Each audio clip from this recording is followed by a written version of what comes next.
বাংলাদেশবাসী, আপনারা জানেন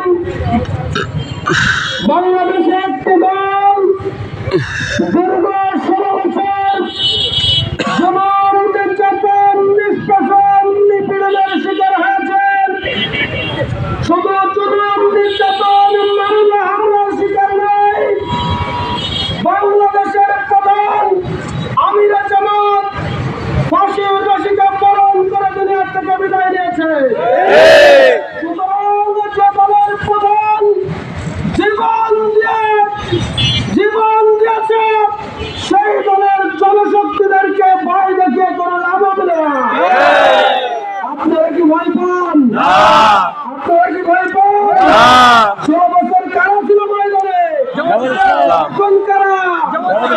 আমরা আছি, আমরা ইনশাআল্লাহ। আগামী 5 তারিখ যাত্রাপুরের জনসভাকে ব্যাপক উপস্থিতির মাধ্যমে সফলতার দ্বার প্রান্তে পৌঁছানোর আহ্বান জানাচ্ছি।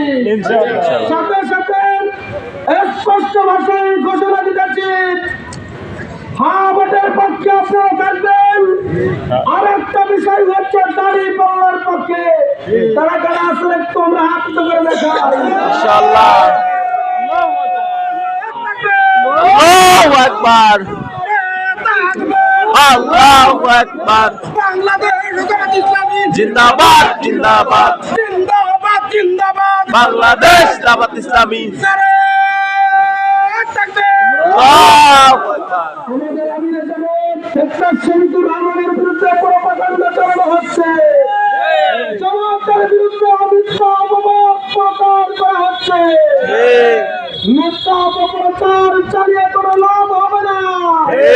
এই বাংলাদেশের মানুষ চাঁদাবাজদেরকে আগামী দিন আর ক্ষমতায় দেখতে চায় না। সুতরাং আগামী 12 তারিখে সারাদিন দাঁড়িপাল্লার সিনেমার মাধ্যমে দাঁড়িপাল্লার বিজয় ছিনিয়ে নিয়ে আমরা ঘরে ফিরবো ইনশাআল্লাহ। আল্লাহ তাআলা কবুল করুন। বাংলাদেশ জিন্দাবাদ, বাংলাদেশ জামাত ইসলামী জিন্দাবাদ।